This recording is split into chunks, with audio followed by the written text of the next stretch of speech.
y homofobia. ¿Ok? Y yo quiero compartir con ustedes mi pantalla porque por cuestiones de tiempo lo que vamos a hacer es ir a través de las líneas directamente. Y las citas se las voy a ir pasando en el documento para terminar de armarlo. ¿Ok?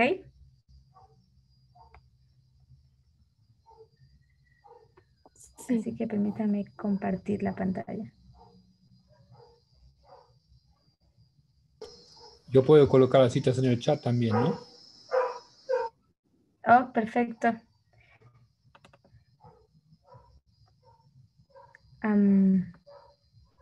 No consigo compartir con el iPad.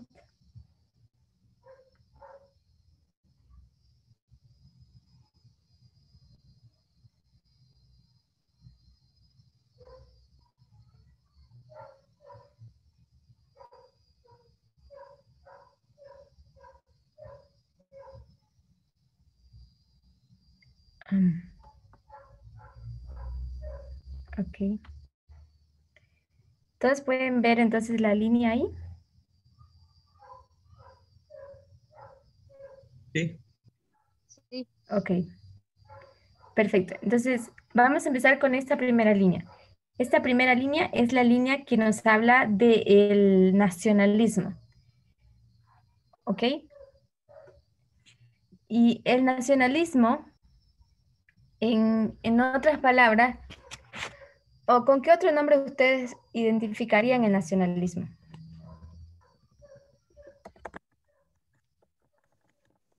Racismo. Con el racismo. ¿Por qué lo identificamos con el racismo? No es lo mismo. ¿Por qué no es lo mismo, hermana Graciela? Porque las otras personas pueden no ser de otra raza y ser de otra nacionalidad y uno no quererlas igual.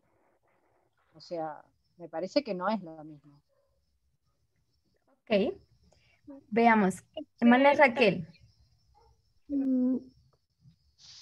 Yo quería decir si patriotismo era lo mismo, preguntar, ¿no? Eso sí podría ser. Ok.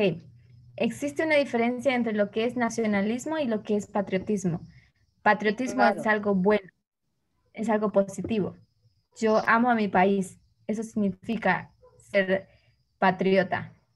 Pero ser nacionalista significa que yo amo mi país y no solamente lo amo, sino que también pienso que es superior a otros.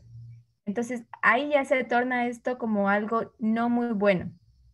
Negativo, Exactamente, ahí se torna algo negativo. sí. En el momento que yo Entonces, me quiero poner arriba de otro, Exacto. ya no es bueno. exactamente. Entonces, por eso esta línea se llama nacionalismo. Y nosotros decimos que el nacionalismo es igual o es un sinónimo de racismo. ¿Por qué? Porque cuando nosotros discriminamos ¿por qué? ¿Qué sentimiento hay cuando discriminamos? Disculpa, se fue tu pantalla, ¿no?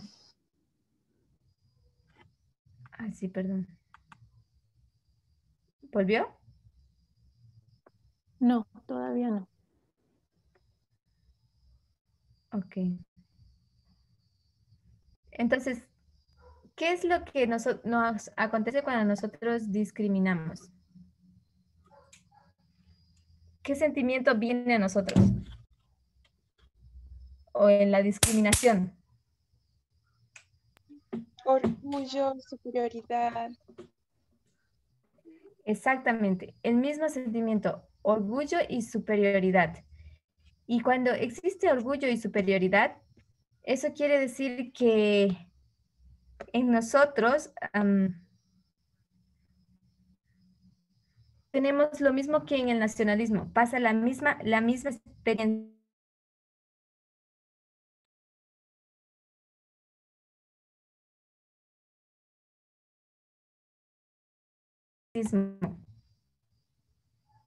Solange, también, permiso, también en la Adelante. línea de, como esa línea de Dena y Den, nosotros vimos que raza significa etnia, o que a principio sería como las razas eran bien divididas con relación a qué lugar la persona nació. Y los pueblos eran bien Exactamente. divididos. Ahora ya no vemos eso porque somos muy mezclados, ¿no? Como mucha inmigración pasó. Pero ¿Puedo decir algo? el racismo y el nacionalismo estaban así de la mano, porque eran las cosas así. ¿Puedo decir Exactamente. una cosa respecto a eso? Adelante. Un grupo de 500 zoólogos se reunieron en Jena, en una ciudad aquí en Alemania, en el mismo sitio donde otro zoólogo hace 100 años empezó a poner los fundamentos para el racismo.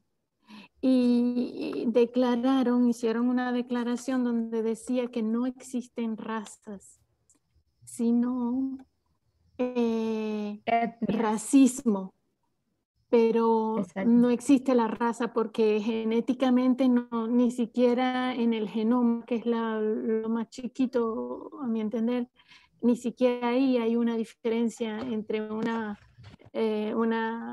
persona de cómo se ve, o sea, entre lo que supuestamente es raza. ¿Sí? Sí, me Exactamente. explico. Ok. Entonces, por eso es que nosotros asociamos, Una porque el pregunta. racismo es... Adelante. Sí, es que yo quería preguntar si dijiste que la línea del nacionalismo es la misma línea del racismo.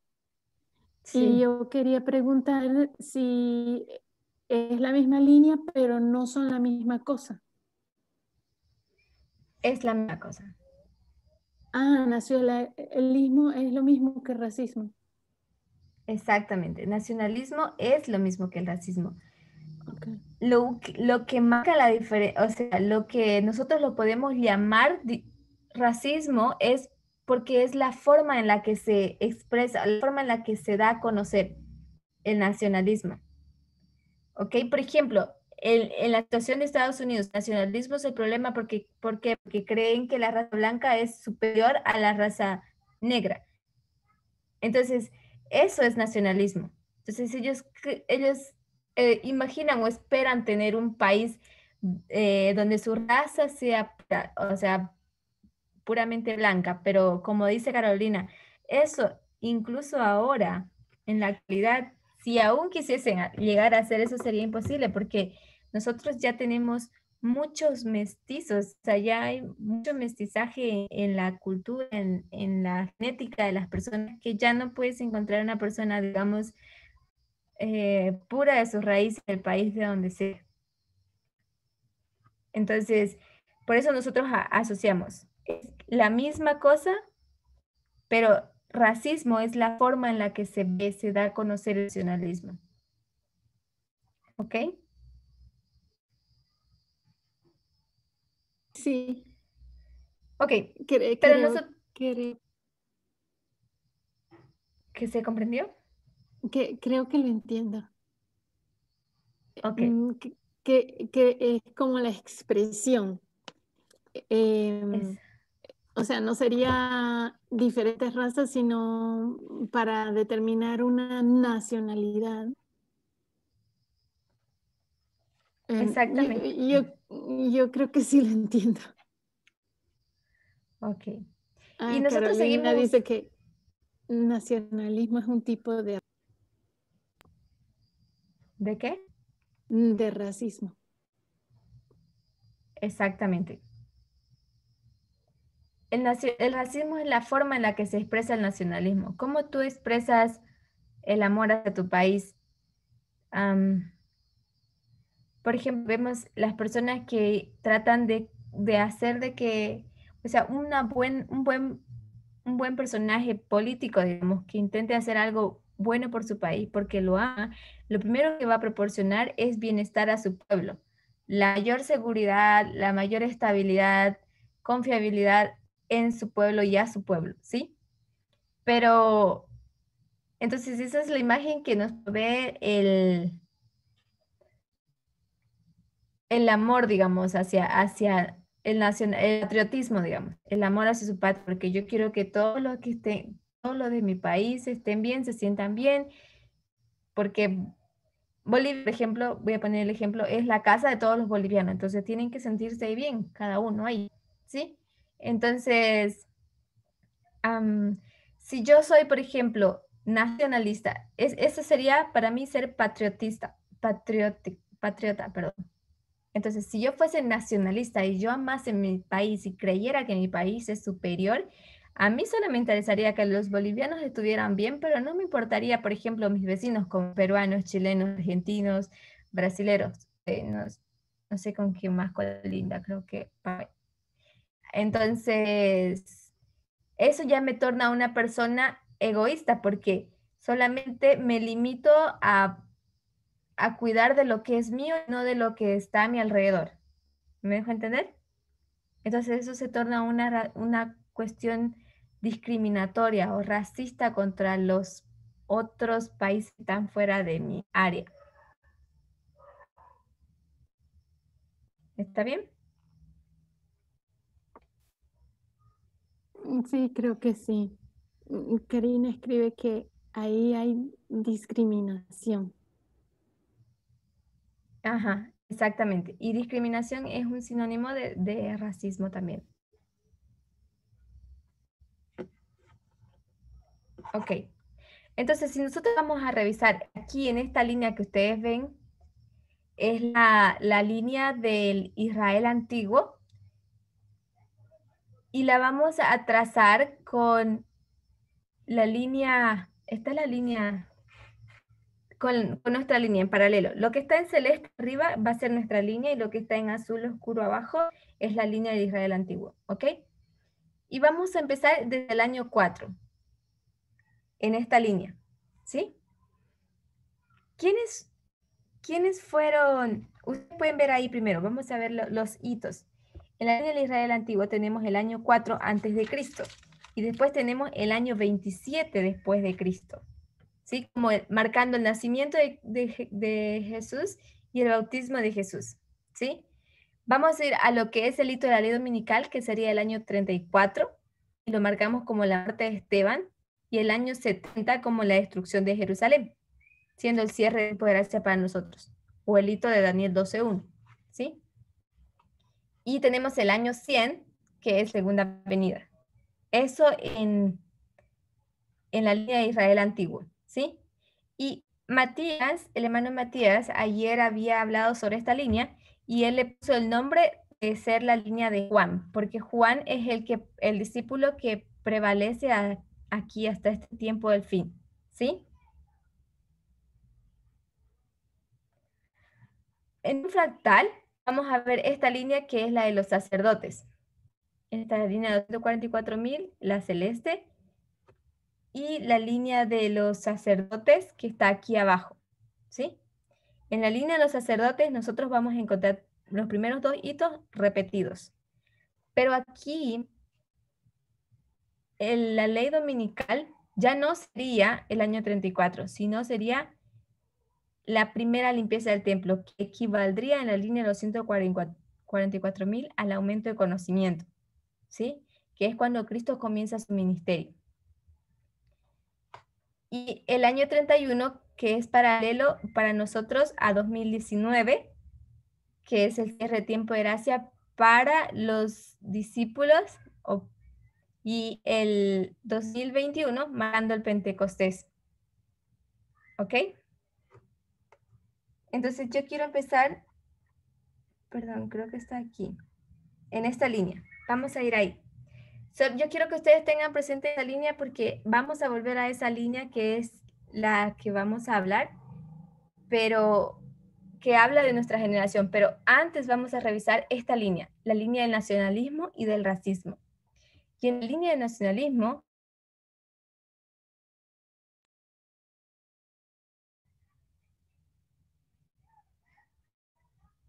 Adán y Eva. Ya, pero nosotros no podemos decir Adán y Eva, porque recordemos que después de los pecados de Adán y Eva, la tierra fue destruida y se le fue dada una nueva tierra al pueblo de Dios en esa generación. Entonces nosotros no venimos de la descendencia directa de Adán y Eva. Si rastreamos aún más el linaje, podemos decir que sí, pero en primera línea tal vez podemos decir que venimos de Noé. ¿Ok? Ok. Porque aquí le fue dada una tierra nueva, en la historia de Noé le fue dada una tierra nueva porque la anterior fue destruida por agua. ¿Ok? Y vamos a ver que esta historia se va a repetir en nuestra generación también. En cierta manera la vamos a ver transcurrir hacia nuestra generación. Vamos a ver cómo nos acercamos. ¿Me puede ayudar con Génesis 9, 18 al 20 a leerlo?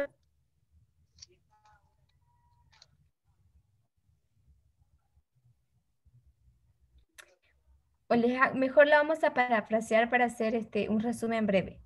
Génesis 9 habla básicamente de la tierra cuando estaba llena de impiedad, iniquidad y las personas estaban completamente alejadas de Dios, ¿sí?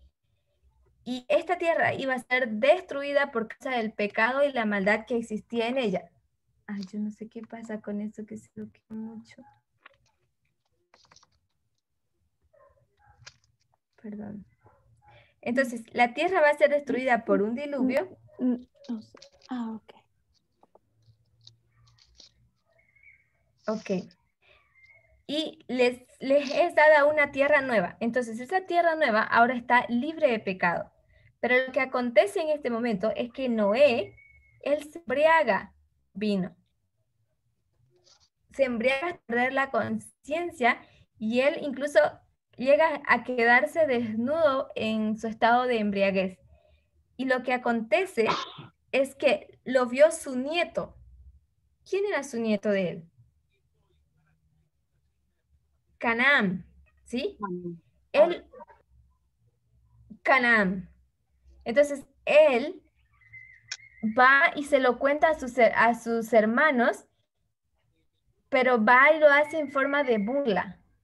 Mientras que viene Sem, el hijo de Noé también, y él encubre a su padre y lo protege, porque no le gustó lo que escuchó de Cam, o sea, la burla que escuchó de ellos.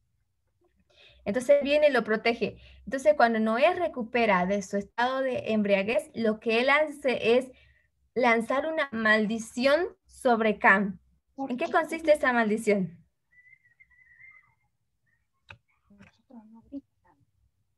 Que sería siervo de sus hermanos. Que sería siervo de sus hermanos. Entonces, ¿qué es lo que vemos en él? Vemos que Noé instituye nuevamente en la nueva tierra que el Señor le había dado la esclavitud. ¿Ok? Pero no vemos que el Señor se oponga.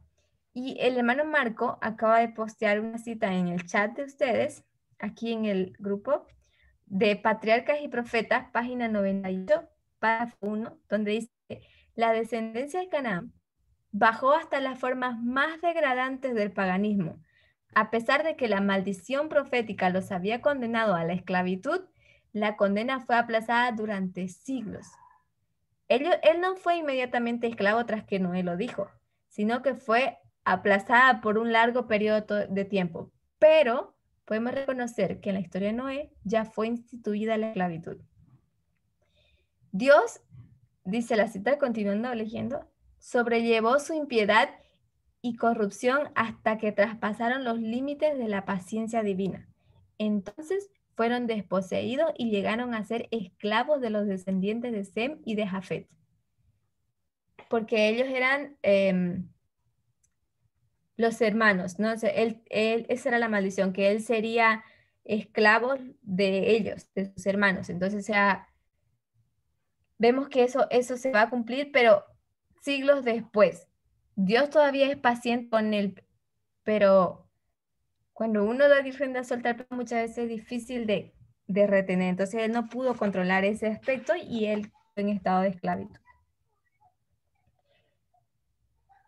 Entonces, vamos a pasar a la historia de Abraham. ¿Qué acontece con Abraham?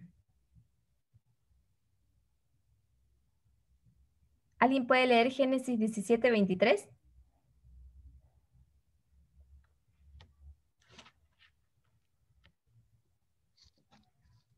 Sí, 17:23. Entonces tomó Abraham a Ismael su hijo y a todos los siervos nacidos en su casa y a todos los comprados por su dinero, a todo varón entre los domésticos de la casa de Abraham y circuncidó la carne del prepucio de ellos en aquel mismo día, como Dios le había dicho.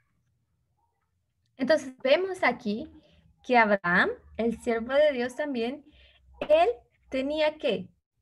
Tenía esclavos. Era dueño y señor de esclavos. Y aquí claramente nos dice que algunos fueron que él había comprado y otros que habían nacido de los esclavos que ya tenía. Entonces él tenía el derecho sobre ellos y de circuncidarlos, pero ellos, ya que los esclavos no tenían derecho a voto a elegir si quieren o no ser circuncidados, pues su condición es de esclavos y solamente tienen que obedecer. ¿Ok? Pero veamos, fíjense que esa condición de esclavitud sigue yendo de generación en generación. Ahora vamos a pasar a la generación de Moisés. Perdón que vaya rápido, pero tenemos que cubrir otras líneas. Ok, en la generación de Moisés vemos lo siguiente. En Levíticos 23:35, ¿será que alguien me puede ayudar otra vez con la lectura? Sí, ya lo tengo. 23:35. Ok. Disculpa. Estaba ahora en... Ok, mientras usted lo encuentra, Sí, yo ya lo quiero dar un tengo. dato. Yo Ok, ya lo tengo. ok, solo un minuto. Antes de avanzar la historia de Moisés, yo quiero recordar un dato. Tenemos que en el año, fíjense que en la Biblia habla de Abraham como dueño de esclavos. Y este es un argumento que la historia de Estados Unidos, los del sur, los estados del sur, usaban para defender la esclavitud. En 1868, el sur escribió lo siguiente en la guerra civil y colocan argumentos bíblicos para defender la esclavitud. Y esto es escrito de parte de los estados del sur. Es de un libro que no anoté el nombre, perdón, pero esto es lo que ellos escriben. Dice, el curso pronunciado por Dios a través de Noé sobre Can y su descendencia es sujeto a no tales restricciones y limitaciones como gobierno en la esclavitud hebrea. Esto era extendido de generación en generación para ser perpetuo, a pesar de que ves a Abraham, el padre de la fe, el amigo de Dios, él es dueño de un gran número de esclavos. Algunos eran nacidos en su casa y algunos eran comprados. Entonces, este fue el argumento de los del sur. Ellos usaron la historia o la parábola, la vida de Abraham para defender la esclavitud. Y fíjense que lo que ellos destacan es que Abraham era siervo de Dios, era padre de la fe, pero también era amigo de Dios. Y Dios no interrumpió la esclavitud ni con su amigo ni con Noé. Vemos que Dios sigue tolerando la esclavitud en esta generación. Y este es el argumento que usan los estados del sur. Pero ahora sí, perdón, ahora sí, hermana Raquel, nos acompaña con Levítico 23:35. No sé si está bien. Es Levítico 23:35. El primer día. 25. Ah, 25. es 25. Ah, Ok. perdón, aquí yo puse 23. Es capítulo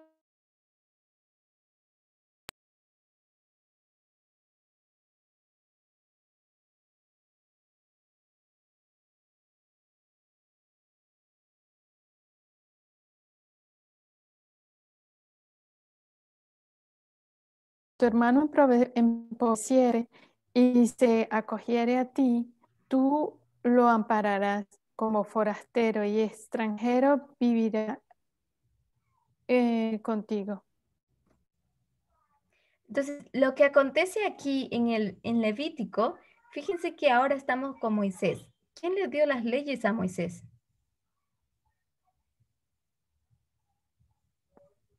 Dios. Dios mismo le dio. Entonces, Dios mismo también estaba a favor de la esclavitud. Entonces, si nosotros queremos leer la Biblia de una manera aleatoria o de una manera sin metodología, descuidada o superficial, nosotros no podemos negar el hecho de que la Biblia es un libro pro esclavitud, que defiende la esclavitud. Yo creo Esto, que no la defiende, creo que la legisla, que ya que está dada, el Señor lo que hace es legislar, así como antes estaba el ojo por ojo y después les dice, no, ya no, ojo por ojo no. Y el ojo por ojo era para que no se pasaran de la raya, o sea, que no mataran a alguien por haber sacado un ojo, por ejemplo. O sea, el Era Señor como, no quiere decir que Dios quiera que le saquen el ojo ni que lo maten. Él legisla para evitar que el hombre se pase de la raya, y creo que lo mismo es con la esclavitud, no que él quiera que exista la esclavitud. no, sí, algo así como una regla, ¿no? Exacto. exactamente. Pero nosotros vemos o sea, por eso yo dije, si nosotros queremos leer la Biblia de manera superficial, nosotros no podemos negar que la Biblia es un libro pro esclavitud y que Dios está a favor de la esclavitud. No. Si tú lees así de manera simple, entonces tú sí puedes atestiguar de que la Biblia es un libro pro esclavitud y que Dios también está de acuerdo a la esclavitud. Ahora ustedes piensan y ven y ahora deducen, llegan a esa conclusión muy diferente que solamente las legisla. ¿Por qué? Porque ustedes conocen la metodología. Si ustedes no conocieran la metodología, ustedes no tendrían eh, cómo discutir o argumentar contra esos argumentos. Y esto es lo que acontece con los protestantes hoy en día en los Estados Unidos. Ellos no conocen una metodología, solamente leen textos de manera suelta, sin orden, sin una metodología. Entonces es muy fácil perderse. Mana Raquel, ¿será que nos puede leer el verso 36? Sí, del capítulo 25. ¿Sí? Sí, el siguiente. Ajá. Ok. No tomarás de él usura ni ganancia, sino tendrás temor de tu Dios y tu hermano vivirá contigo. Ok. Entonces, aquí en estos versos también nos habla de que existe derechos diferentes para los que son del pueblo de Dios, para los israelitas. Si tú eras un israelita en ese tiempo, digamos así, tú tenías tu identificación y decías, yo soy israelita, entonces tú no podías llegar a ser esclavo. Y si fueses, no tendrías que tratarlo como un esclavo, ¿sí? El ser esclavo aquí, en esta historia de Moisés, en el capítulo de la vida de Moisés, habla específicamente dependiendo de qué país tú eras. Si eras extranjero, entonces tú sí podías llegar a ser un esclavo. Entonces, podemos ver ahí el nacionalismo y el racismo ligados de la mano, ¿sí? Solamente si tú eras extranjero podías llegar a ser esclavo. Si eras israelita, no eres un esclavo. Se te tiene que tratar con amabilidad, como si fuese tu hermano. No te tendrías que aprovechar de él porque él es israelita y también es parte del pueblo de Dios. Entonces, el ser israelita te daba el ser parte de esa nación te daba unos privilegios que el hecho de ser extranjero no te otorgaba ese privilegio. ¿Ok? Ahora, eso también ustedes lo pueden leer en el verso 42 y 38, ¿sí? Pero nosotros lo que estamos viendo ahora es que desde el principio de la tierra estaba la institución de la esclavitud ya instituida con un así dice el Señor. En las escrituras lo podemos leer. Y esta es la razón por la cual los protestantes hoy en día en los Estados Unidos todavía defienden la esclavitud. Y también podemos decir porque ellos tienen una lectura muy superficial, una escritura, una lectura sin metodología de la Biblia. No saben hacer uso de los métodos de estudio que la Biblia misma tiene. Se perdió la pantalla, ¿no? Sí. Okay. Yo pensaba, pero también la Iglesia Adventista tampoco tiene la metodología. Exactamente. Por eso es que nosotros vemos que la Iglesia Adventista está, básicamente podemos decir, mezclada con la Iglesia Protestante. Se unen con ella sin darse cuenta por qué, o tal vez consciente, simpatizan con su ideología. ¿Por qué? Porque no tienen una metodología de cómo estudiar las escrituras. No tienen la metodología correcta. Sí tienen una metodología, pero no es la correcta. ¿Ok? Sí. Ok, si en algo me estoy saltando, me estoy pasando, por favor ustedes pueden participar. Ok, ahora vamos a ver la historia de Salomón. ¿Quién era Salomón? El hijo de David. El hijo de David. Rey. Ok, y él era un rey, exactamente. Fíjense que, ¿qué es lo que hace Salomón? Vamos a Primera de Reyes 9, verso 10 y el verso 20. ¿Alguien me puede ayudar con la lectura? Primera de Reyes, ¿qué, perdón? Sí, Primera de Reyes, capítulo 9, verso 10 y verso 20. ¿Lo leo?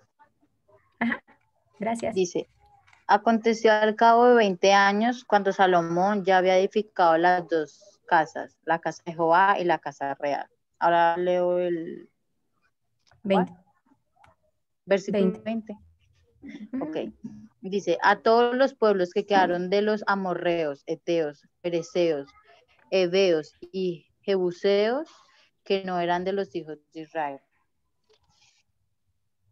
Ok, ¿qué acontece con ellos? Que ellos los instituye como qué?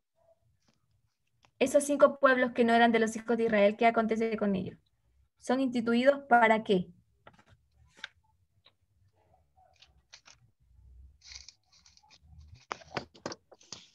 Como esclavos. Como esclavos, como siervos para servir en el templo. ¿Ok? A ellos, Salomón los hizo esclavos, hizo que sirviesen con tributo hasta hoy. Digamos, podemos decir, los que no son del pueblo de Dios tienen que hacer un tributo para ser parte del pueblo de Dios. Mucho de eso nosotros tenemos viendo también dentro de las iglesias, o como adventistas mucho hemos hecho eso. Por ejemplo, hemos llegado a ser adventistas y decían, para ser adventista tú tienes que cumplir este y este y este requisito. Entonces, se nos ponía como condición, podemos decirlo, para ser parte de ese pueblo. Pero lo que vemos básicamente con Salomón es que Salomón está siguiendo las instrucciones fielmente como fue instituido por Moisés. Los que son extranjeros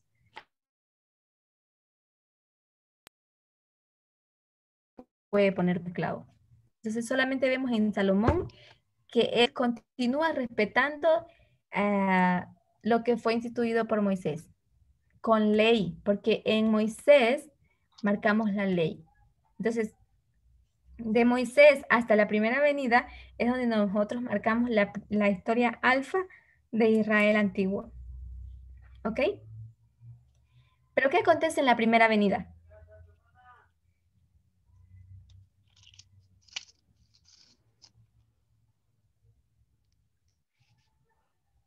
Se instituye, me parece que es el bautizo, ¿no? No, estamos todavía, esto ya está en otra línea, mi hermana. Ah, sí. Ok, gracias. Ok, lo que vemos que con la venida de Cristo se acontece es que Cristo, con su venida, lo que Él hace es eliminar la esclavitud o las diferencias. Porque cuando Cristo viene a la tierra, a su ministerio, a realizar su ministerio, ¿qué es lo primero que Él enseña? Bueno, una de las cosas que Él enseña es que no Que hay no hay diferencia entre esclavo, judíos. ni libre, ni esclavo, ni griego, ni judío, ni hombre, ni Exactamente. mujer. Derriba todos los Entonces, muros de separación. exactamente. Entonces, solamente con su venida, Él ya marca esa diferencia. Porque fíjense, Cristo empieza su ministerio en la obra de Dios, pero Él era descendiente de la tribu de Leví. No, ¿Él era sacerdote? No. ¿De qué orden venía Él? de Melquisedec. De la orden de Melquisedec, exactamente. Entonces nosotros vemos que cuando Cristo viene, entonces empieza a romperse o abrirse una brecha que, que había separado mucho tiempo al pueblo de Dios de los gentiles, ¿sí? Ok. Ok. Ahora hace una cosa que la hermana Tess también, ella dice muy claramente y ella dice, si nosotros como adventistas usualmente tenemos el siguiente argumento. Decimos, si los escritos de Moisés son tan exactos hoy, ¿por qué eh, ¿por qué quieres tomar las citas de Elena White hoy y darles a ella el respeto que les das a las de Moisés o a las de Abraham? Es decir, si nosotros queremos vivir como en la dispensación de Moisés, también, o como en la dispensación de Elena White, perdón, también deberíamos respetar la dispensación de Moisés, o sea, las leyes y las normas que fueron dadas en la dispensación de Moisés, ¿sí? Si nosotros no aceptamos que en la Biblia está instituida la autoridad de la esclavitud como tal, entonces nosotros no tendríamos más con qué discutir, porque entonces estaríamos discutiendo con un así dice el Señor. ¿Ok? No se olviden que Moisés instituye la esclavitud a través en la ley misma. ¿Ok? No sé si me dejo entender.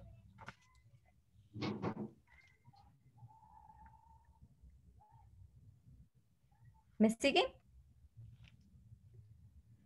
Más o menos.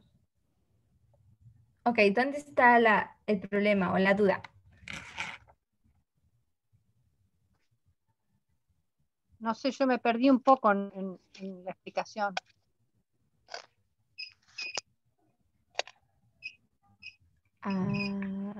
¿Cómo la puedo ayudar entonces? Dígame dónde se perdió. ¿Qué fue lo último que me entendió? Ahorita. O sea, tú dijiste que Moisés instituyó la esclavitud. Sí, Hasta ahí. hasta ahí. La reglamentó en realidad, pero viéndolo, Ok, como tú decís, en una lectura rápida, se entiende que lo instituyó, pero cierto. Entonces déjenme corregir. Noé fue quien instituye la esclavitud nuevamente en la tierra restaurada que el Señor le da después del diluvio, al lanzar esa maldición sobre Canaán. Pero Moisés la legaliza, podemos decirlo, porque lo establece en la ley, ¿sí? Y vemos que todos después de Moisés respetan la ley de Moisés y preservan la esclavitud. Pero vimos que con su venida Cristo lo que Él hace es quebrar esa barrera, porque lo que Él enseña es no hay diferencia entre esclavo, libre, griego o judío, ¿sí? Entonces Sí. esa barrera de la esclavitud es modificada con la venida de Cristo. Y desde ahí parte el comienzo de la historia omega de Israel antiguo. ¿Ok? Ok. Ok. Entonces, ahora vamos a pasar a... Ay, se volvió a perder la pantalla, perdón. A la historia de Pablo. ¿Qué es lo que dice Pablo sobre la esclavitud? La pantalla se fue de nuevo. Sí, ya estoy en eso, perdón.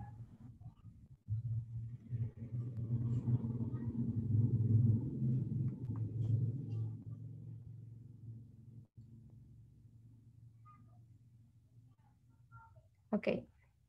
Entonces, ¿qué es lo que Pablo nos dice sobre la esclavitud? ¿Alguien conoce la historia de Pablo?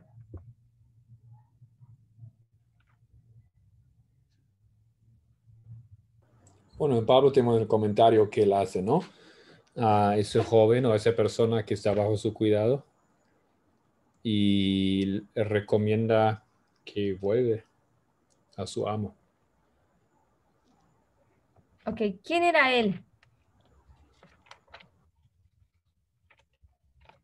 Era un esclavo, fugitivo. Era un esclavo.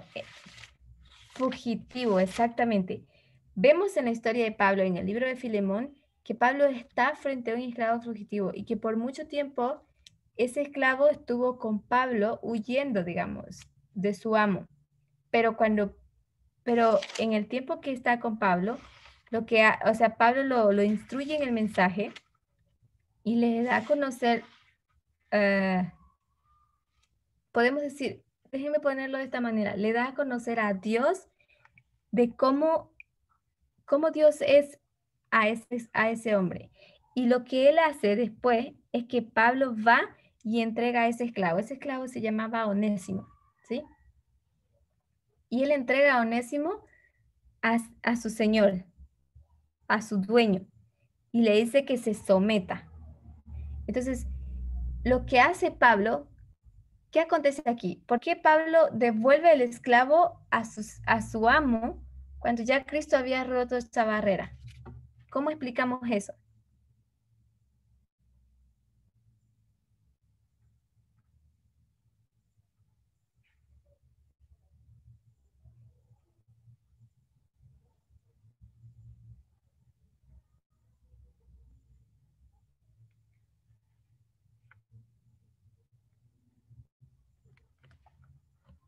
¿Alguien tiene alguna idea? ¿De nuevo puedes hacer la pregunta? No entendí. Ok, vemos que Pablo lo que hace aquí es, él está con un esclavo que huyó y fue a Pablo, y Pablo al final lo devuelve a él, devuelve al esclavo a su amo, y lo que le pide básicamente en todo el libro de Salomón vemos, porque es muy breve este libro, que él le pide que vuelva a su amo y se someta, y que es como que él espere que su amo sea bueno con él. Entonces, ¿por qué Pablo está haciendo esto en el momento en que Cristo ya había, digamos, de cierta manera, puedes decir, instituido de que no hay diferencia entre esclavo y libre? Porque, ¿puedo contestar? Ajá. Porque había un sistema de esclavitud muy fuerte y a pesar de que Jesús hubiera dicho eso, la mayor parte de la sociedad era compuesta por esclavos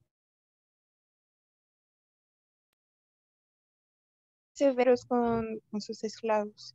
Y entonces por eso Pablo está rogándole a Onésimo, ¿no? a Filemón que reciba a Onésimo con amor y le recuerda que Filemón le debe su vida, porque su vida espiritual no recibió vida eterna por la predicación de Pablo. Exactamente. Entonces, ese es el argumento, ese es un punto importante que debemos Hola. tener presente. Hola. Permiso, ¿puedo realizar una Adelante. pregunta?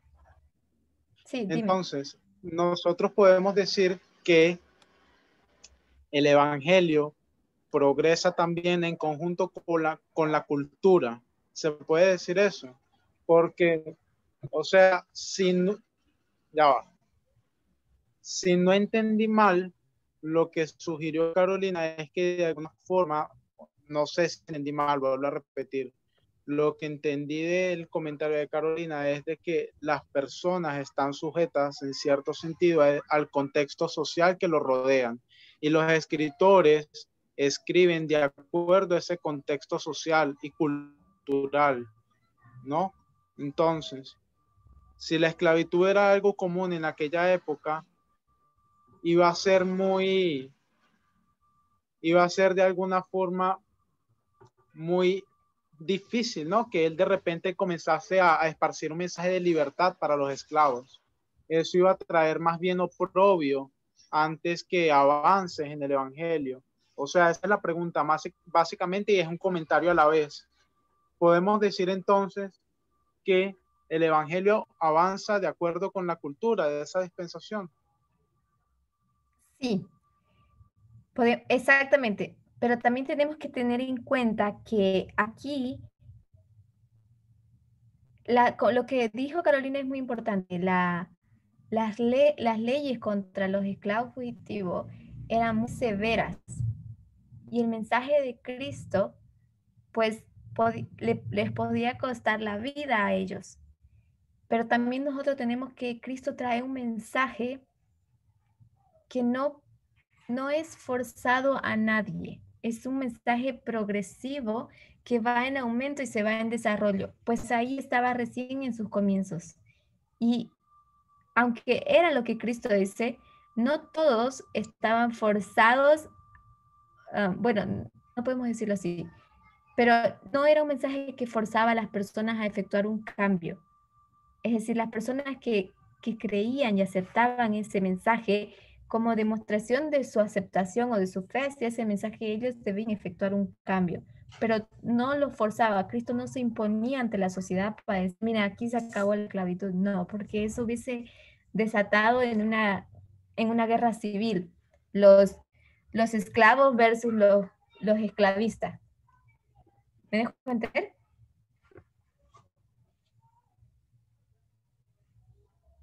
Sí. Sí.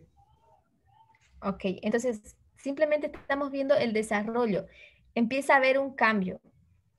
Y el cambio, el pequeño cambio que tal vez podemos percibir aquí es que ahora se les pide que traten humanamente a los esclavos. Pablo hace un pedido para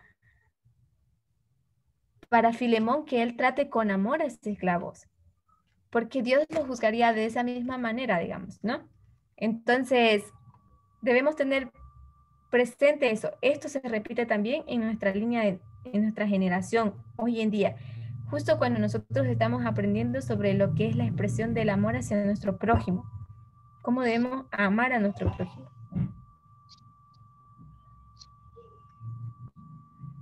¿Ok? Luego vemos la historia de Cristo. ¿Qué acontece en la historia de Cristo?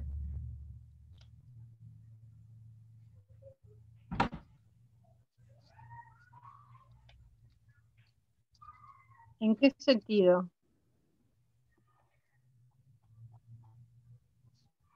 ¿Cómo nosotros vemos el racismo o la esclavitud en esa época, con la muerte de Cristo en el año 31 en adelante?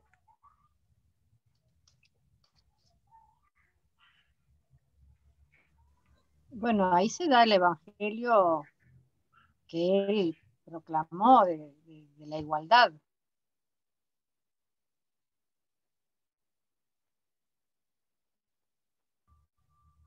Ok, ahí está el Evangelio de la Igualdad. ¿Cómo lo vemos, hermana Graciela? Y justamente por lo que explican de que él vino para demoler ese muro de separación que había entre los judíos y el resto de los pueblos, y no solo de los pueblos, sino de, de hombre-mujer, de judío y gentil, y esclavo social también, esclavo o amo. Por eso digo que es un evangelio de igualdad. Ok. Nosotros vemos que aquí en la historia de Pablo, antes de pasar al escrito, quiero hacer un punto más en la historia de Pablo que se me estaba pasando. Existe el argumento de que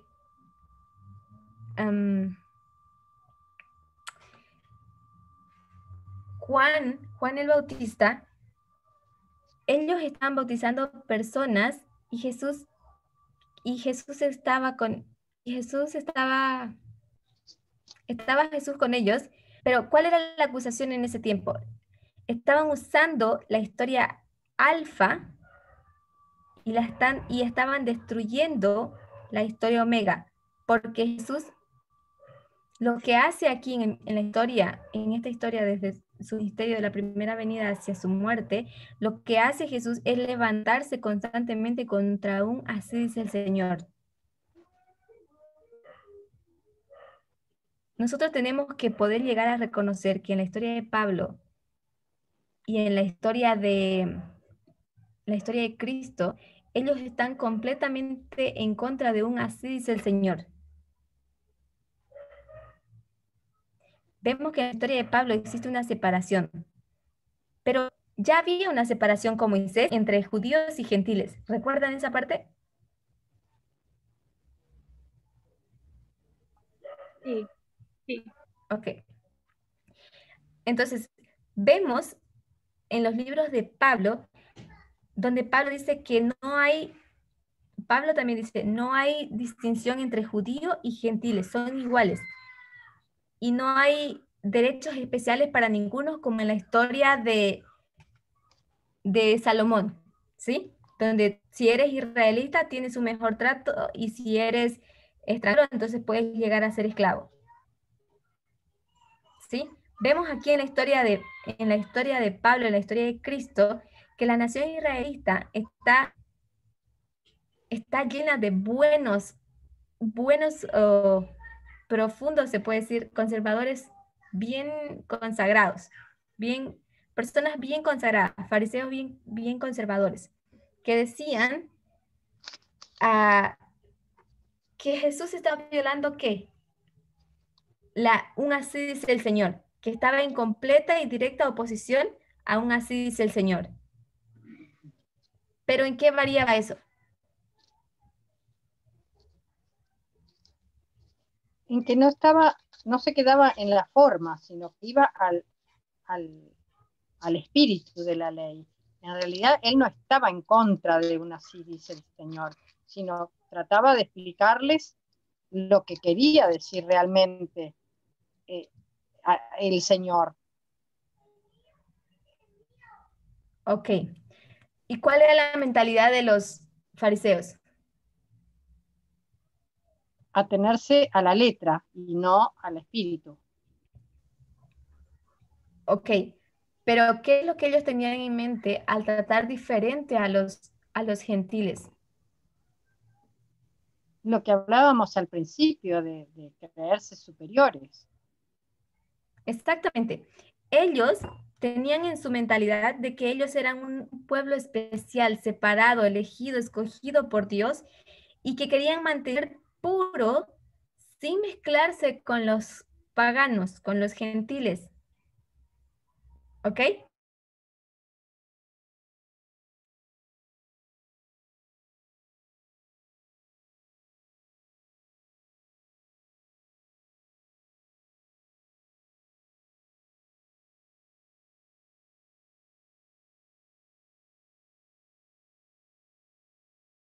Perdón, dime. Perdón, May. No, como que me quedó un poco no tan claro si esa parte que dicen cuando Cristo o Pablo también menciona que no hay esclavo, ya no hay libre, ya no hay mujer ni hombre. Está hablando del evangelio, o sea, que cualquiera puede alcanzar a ser parte del pueblo de Dios, pero no está hablando en sí de la esclavitud o de romper la esclavitud ahí. Bueno, no sé si en sí lo ven todos o porque yo pienso que algunos lo están mezclando, no sé, me parece.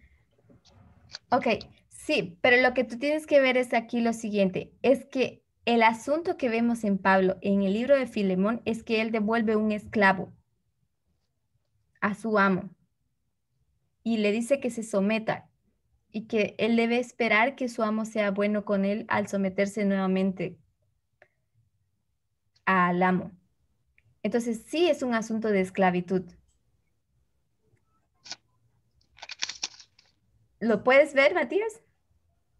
No, sí, lo que no veo es la relación entre el verso, ¿no? Con la esclavitud, porque como dijeron, no, los demás que ya estaba institucionalizado la esclavitud ahí en ese tiempo, la legalización y todo, Pablo simplemente está diciendo que él regrese porque la ley al que escapaba le iba pues a ir mal, ¿no?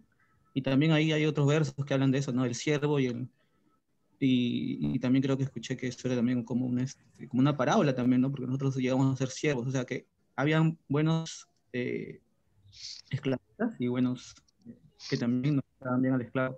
Y creo que el pecado hizo que todo eso se distorsionara también tanto que, bueno, terminó.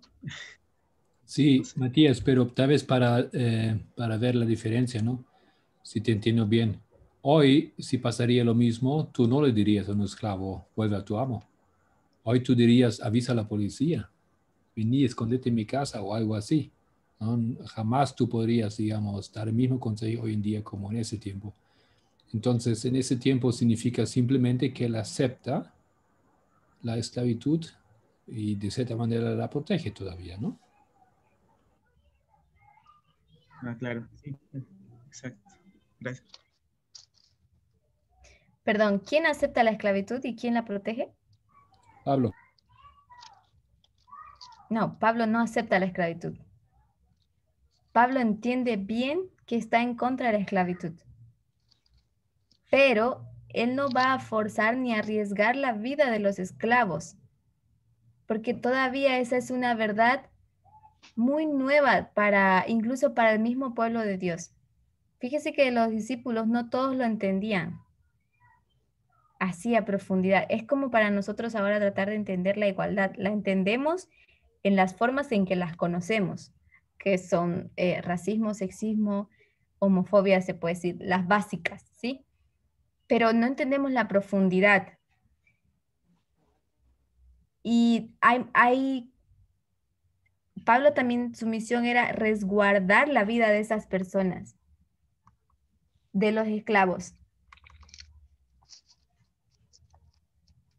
No sé si ahora sí se entiende, Matías. Sí, yo creo que, de hecho, cuando ya alguien conocía el Evangelio, creo que era alguien que podía liberar también a esclavos, ¿no? Obviamente que si entendía el mensaje, bueno, pero no sé. Pero hay una cosa que nosotros tenemos que tener en claro, es que el mensaje que nosotros tenemos no puede ser impuesto. O sea, no forza, porque si nosotros forzamos, entramos en un cierto tipo de esclavitud también. Estaríamos haciendo lo que los protestantes intentan hacer en Estados Unidos. Ellos intentan forzar su creencia. Tenemos que esperar que las personas comprendan estas cosas y puedan efectuar el cambio porque ellos lo deseen. Libremente, ¿no?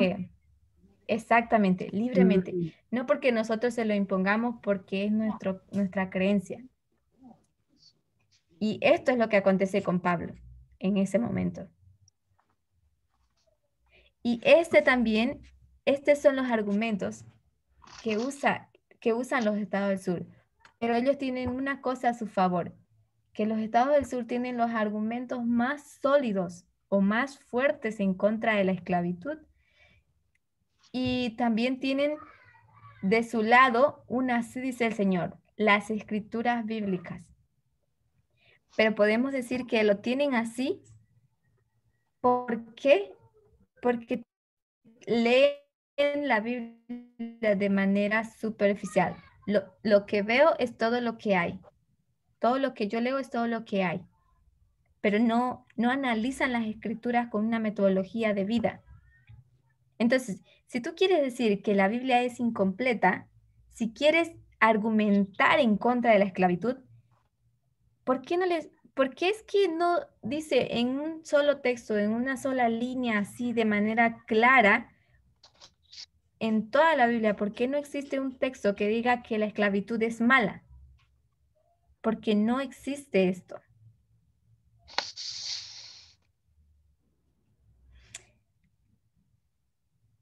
Todo lo que se necesita son 3 palabras en la Biblia para que niegue la esclavitud. Para eso sería suficiente para probar que Dios intentó abrogar la esclavitud en ese tiempo. Pero no lo hay. No hay esas 3 palabras que digan que la esclavitud es mala. Así que, si nosotros queremos entender el asunto de la esclavitud, tenemos que entenderlo a través de la luz de Cristo, del carácter de Cristo, de las cosas que Cristo nos mostró. Y eso a través solamente de un estudio metodológico por parábolas. O espiritualmente también, se podría decir. Exactamente, espiritualmente también. Gracias.